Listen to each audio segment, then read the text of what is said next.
Գլխավոր դատախազության շենքի դիմաց տեղի է ունեցել բողոքի ակցիայի պաշտպանություն մարտի 29-ին Սուրբ Աննա եկեղեցում տեղի ունեցած միջադեպի գործով կալանավորված 18-ամյա դպրոցական Դավիթ Մինասյանի։ Հավաքվածները պահանջել են հանդիպում գլխավոր դատախազ Աննա Վարդապետյանի հետ, հորդորելով փոխել երիտասարդի խափանման միջոցը եւ հաշվի առնել նրա առողջական ծանր վիճակն ու կրթության իրավունքը։ Մասնակիցների փոխանցմամբ Վարդապետյանը հրաժարվել է անձամբ իջնել ցուցարարների մոտ, առաջարկելով հանդիպումն անցկացնել իր գրասենյակում, ինչը չի գոհացրել ակցիայի կազմակերպիչներին։ Դավիթ Մինասյանը, որ մեղադրվում է խուլիգանության եւ պաշտոնատար անձի աշխատանքը խոչընդոտելու մեջ, կալանքի տակ գտնվելու ընթացքում առողջական խնդիրների պատճառով տեղափոխվել է Նայիրի բժշկական կենտրոն։ Փաստաբանը հայտնել է, որ Սուրբ Աննա եկեղեցում կատարված միջադեպի ընթացքում Դավիթը ստացել է փակ գանգուղեղային տրավմա եւ ուղեղի ցնցում։ Հարգելի տիկին Վարդապետյան, մենք ՀՀ քաղաքացիների մի խումբ, չպատկանելով որևէ կուսակցության կամ քաղաքական շարժման, դիմում ենք ձեզ խնդրելով ուշադրություն դարձնել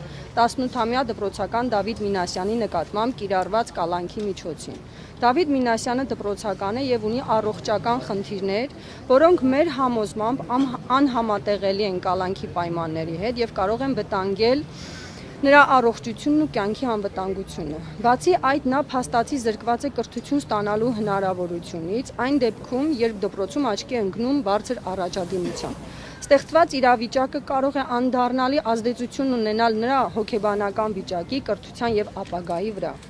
ինչպես նաև առողջության։ Մենք համոզված ենք, որ տվյալ իրավիճակում կիրառված խափանման միջոցը անհամաչափ ծանր հետևանքներ է առաջացնում, հատկապես հաշվի առնելով Դավիթի տարիքը եւ առողջական վիճակը։